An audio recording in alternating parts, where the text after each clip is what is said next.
Ahoj, vítám vás u dalšího receptového videa. Recepty si docela žádáte, tak bych chtěla vydávat alespoň jedenkrát měsíčně nějaký recept a na dnešek jsem si připravila recept na domácího tvarohového míšu. Budeme potřebovat 4 vajíčka, ze kterých si oddělíme bílky a žloutky zvlášť. Bílky prozatím dáme stranou a žloutky si přelijeme do nějaké misky. Smícháme je se lžicí oleje a se 2 lžícemi moučkového cukru. Všechno pak dohromady pořádně promícháme ručním šlehačem nebo nějakou metličkou a rukou. Vznikne nám jemně žlutá kašička a teď si vezmeme opět šlehač a ušleháme bílky do tuhého sněhu. Šlehejte alespoň 5 minutek, aby byl sníh opravdu krásně tuhý. Teď si opět vezmeme směs ze žloutku a přidáme 4 lžíce polohrubé mouky. Celou směs teďko promícháme, pak přidáme lžíci kakaa a 1 kypřící prášek do pečiva. A teď přijde na řadu sníh, který jsme si vyšlehali z bílků a opatrně ho vmícháme do směsi, kterou jsme měli připravenou právě ze žloutků.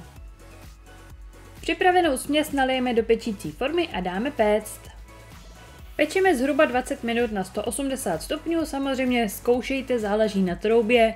Vždycky si vezměte špejli, píchněte do těsta a pokud je těsto mokré, tak ještě pečené není. Jelikož jsem si do formy nedala pečící papír, samozřejmě není nutný, takže teď jenom budu muset udělat krok navíc a takto jakoby to těsto od formy oddělit, aby se potom snadno celý dortík dal vyndat.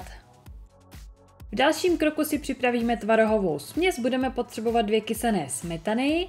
Pokud máte rádi více tvarohu, můžete smetany nahradit tvarohem. Já přidám jenom 1 tvaroh a 1 máslo a pak ještě moučkový cukr na doslazení. Máslo jsem si dala lehce rozehřát do mikrovlnné trouby, přidám smetany i tvaroh.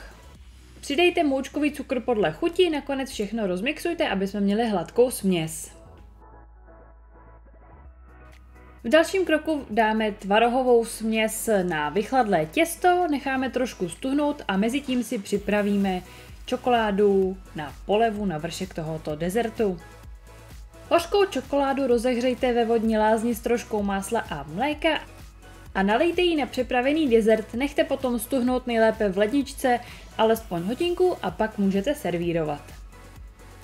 Tenhle recept je jeden z mých nejoblíbenějších, stejně tak právě i ten dezert, proto jsem se rozhodla, že ho právě taky natočím. A pokud se vám video líbilo, tak určitě dejte like a pokud chcete další receptová videa, tak to určitě napište do komentářů. Pro dnešek je to všechno, mějte se krásně a uvidíme se zase někdy příště. Ahoj!